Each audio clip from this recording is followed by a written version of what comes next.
I am Dracula. I bid you welcome. Oh, it's alive! It's alive! It's alive!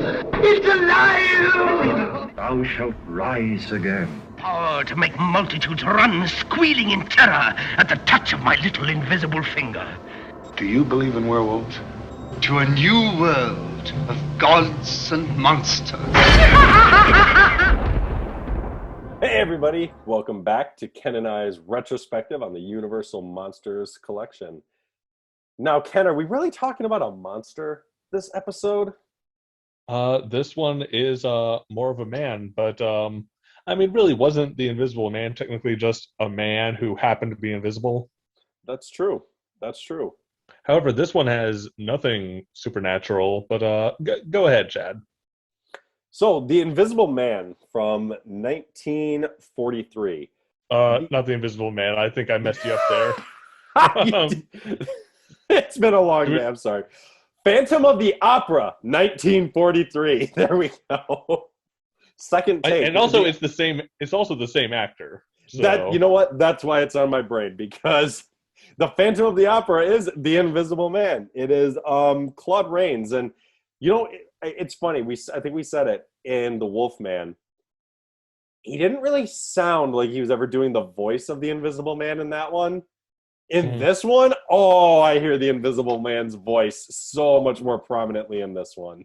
Well, I think it's because he's the baddie again. You know, he's the monster himself. And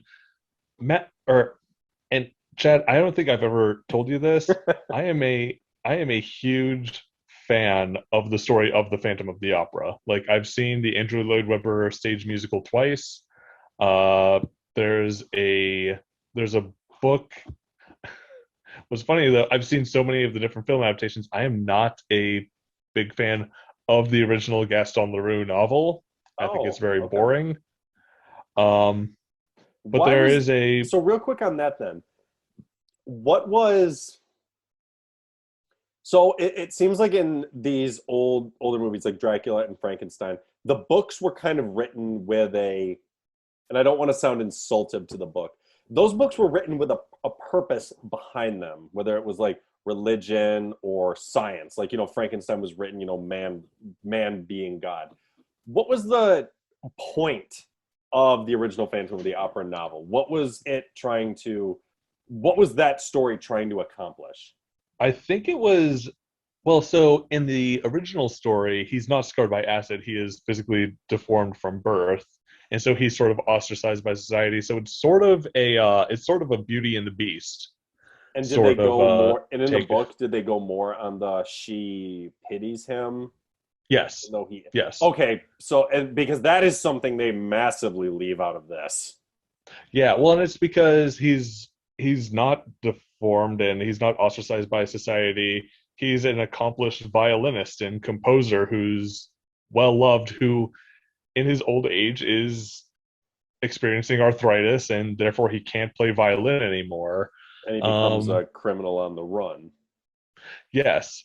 Now, what did you think of the? I just think it's so funny the way he becomes the Phantom, the way he is disfigured.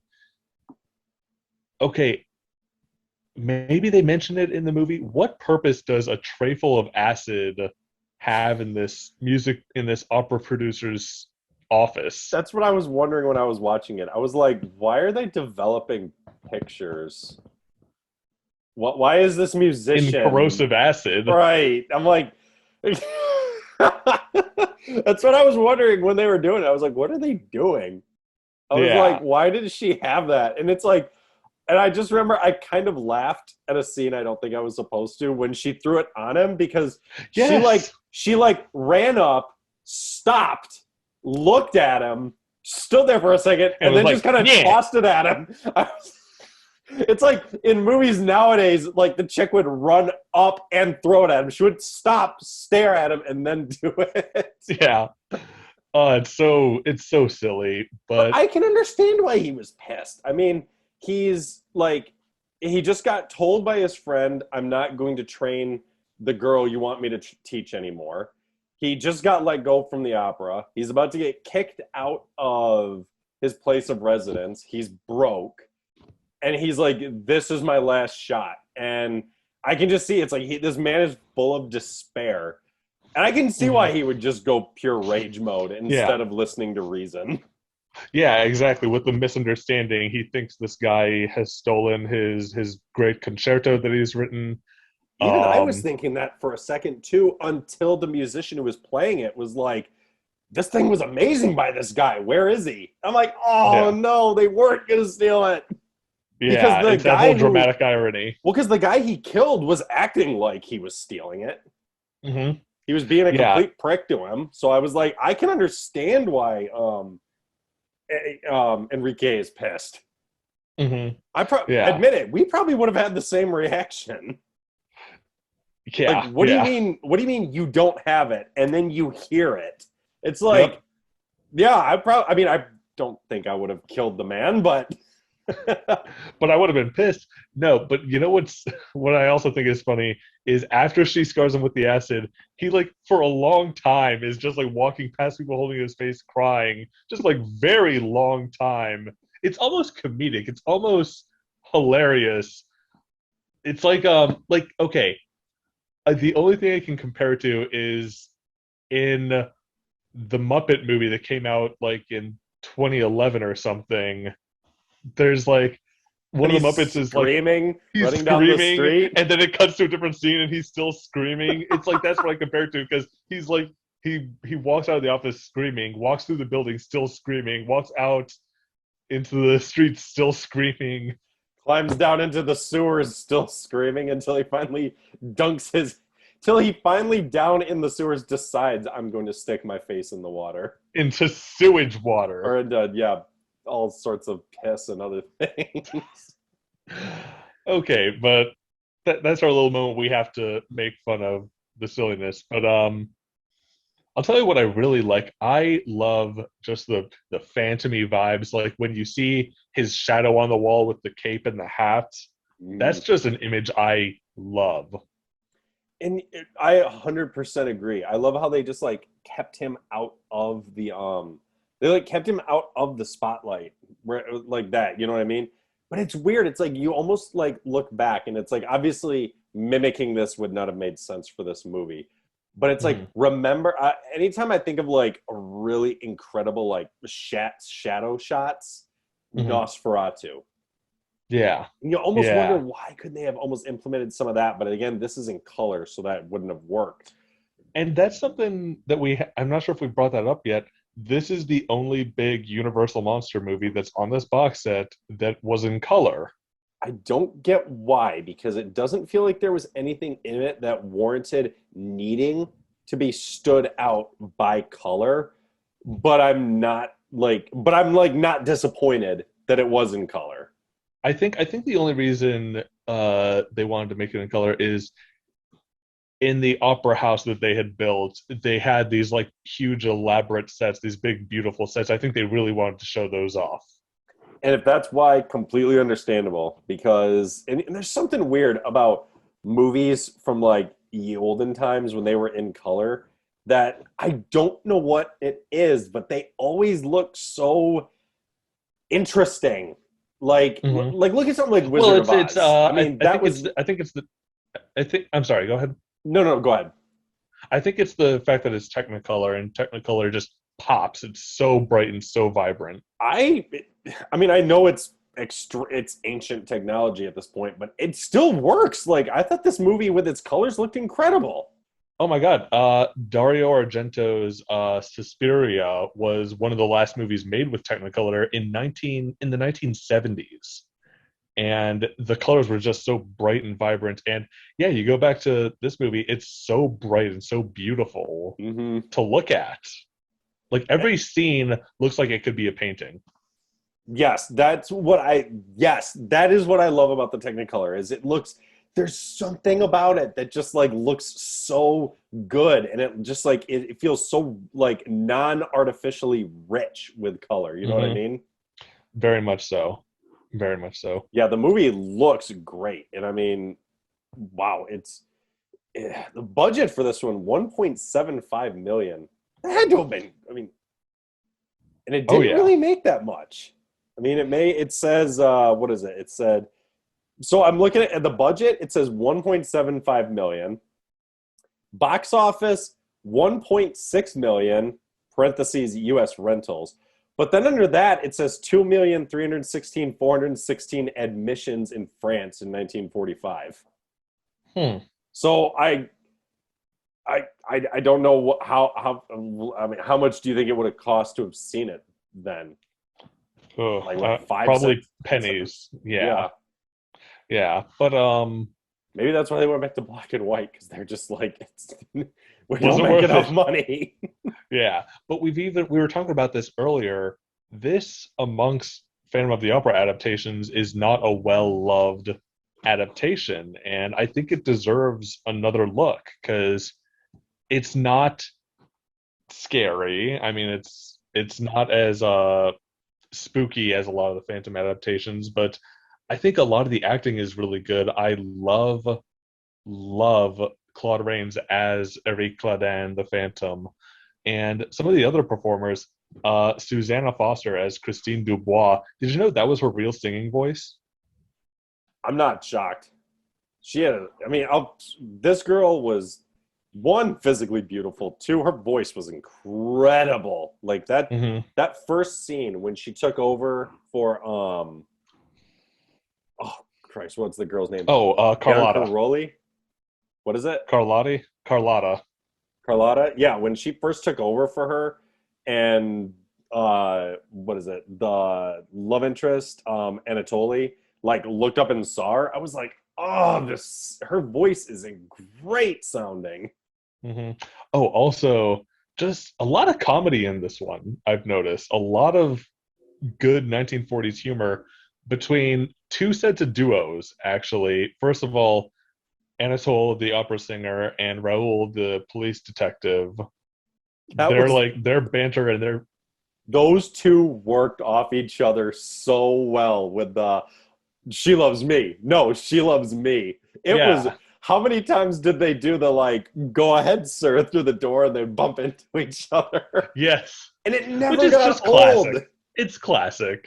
Absolutely. That was great. I was shocked at that type of humor because again, you didn't really see much humor like this in the other. That's why it's like, aside from being in color, this doesn't even feel like it belongs in this box set. I'm glad it's there because like this was my first time watching it and I love this movie now. Actually, you know what? This was the very first version of Phantom of the Opera that I'd ever seen. Okay. And maybe that's why it holds a special place in my heart and I defend it so much is because it was the very first one. But even beyond that, I just really enjoy it. We can spin off a little bit. What were some of the other ones what was that other one you were telling me about that you think is like criminally underrated? Okay, so I'll get to that one, but I also want to mention the 1925 Lon Chaney Sr. version, which I think should be in this box set because it was produced by Universal. It's since fallen into public domain, so maybe that's why they don't bother with it, but probably because they're still just put like, it on. They're like, yeah, it's in that 50 movie box set. What's the point? Everyone can buy it. But one that I've told you I think you would really like, and I pitched to everyone here, is the 1989 Robert Englund version. Robert Englund, plays the Phantom of the Opera, and it's, excuse me, it's directed by Dwight H. Little, the director of Halloween 4. I gotta find that. I gotta find a way to watch that. It's really good. It's you won't be disappointed. Now, what would you say is the best Phantom of the Opera? My personal favorite is the 1925 silent version with Lon Chaney Sr. Okay. Of the talkies, what's your favorite? I mean, I have a soft the spot. 04 one? A lot of people, the 04 one with Gerard Butler, just because I love the musical. I'm a defender of it. And you know what? That's where I think, like we were saying earlier, where no, we were saying this off air, but we were saying where it was kind of like the more Beauty and the Beast, where it's like that song that they sing together in the 04 one. They don't have that here. Here, he's just dragging her through the tunnels, and he's just like, I've paid for everything for you. Like, Yes, you will sing for me. And it's like, as soon as I heard him say that, I was like, oh, I want to hear that song from the '04 one now. yeah. Well, and that's the thing with the story. She is sort of entranced by him and we're strangely attracted to him because of his mind and his voice. That's what makes him attractive. In this one, he's just purely creepy to her. And in this one, sorry, they kind of wrote this version of Christine as just an idiot. She did not come across as a very bright girl in my mind. No. Well, and also she's only supposed to be like 16 or 17, in fairness. Even though the actress is clearly in her like late 20s. Well, hold on. Actually, was she? Let's see. Let me look this up. I think she might have been a lot This came out in 43, and she was born in 24. So she was 21. Unless my math's wrong. Hold on. No, she was 19. Minus 24. She's 19. Yeah, she was 19. Okay. I swear people just aged faster back then, man. They did, I because swear. I'm looking at a picture of her and Nelson Eddy right next to each other, and she literally looks like she could be like in her late 20s. She does not look 19. Yeah, man. People back then aged harder. I'm telling you. They lived a rough life. Well, coming out in 43, I mean, this was made during World War II. Yeah, well, and that's the thing. The reason this one focuses a lot more on the opera rather than the Phantom, and it makes it more of a fun musical spectacle, is because it wanted to be escapism from the horrors of World War II. Yep. But I wanted to mention another comedic duo in this movie is the two new owners of the opera house. And there's that scene where the guy is just like, he has a long nose and a big red beard. It's like the one guy in charge is like terrified of everything, and the other guy doesn't even seem like he cares. He doesn't give two fucks about anything going on. He's like, as long as people come through the doors and watch our stuff, I let there be a Phantom. It doesn't bother me. Yeah. Well, often, I mean, a lot of places use like ghosts as like a marketing ploy. Mm-hmm. You know, it's just like, oh, come to our famous haunted hotel. Yeah, I do that. Yeah, why not? I mean, hey, that's what happened in, what is it? Why did it just fall out of my head? What's that Stephen King hotel movie? Oh, The Shining? Or 1408. No. 1408. That's what I was thinking. Yeah, that's why he went there. Yeah. Yeah. I also gotta say this. I'm not sure if we mentioned it on air or if you said this before we started recording. The scene with Raoul and Anatole at the very end when she's trying to decide between the two of them, and then she just chooses her career. She like runs off. Yeah, and they're just like, well, would you like to go to dinner? And then they just link up arms. And then and then they both still bump each other going out. You, sir. No, after you, sir. And then they both bump again. It's like, yes. Yeah. I was like, what a perfect way to end this movie. It's like the last second of the movie still showing the overall tone of the entire film, that it's like, this was just fun all the way through. It was just fun. It was a fun, goofy time that had some good spooky moments to it. Mm-hmm. And I'm sorry, I just mentioned that. I'm jumping all over the place here, but I mean, that's how my brain works. That's what we do. But what did you think of the unmasking scene? I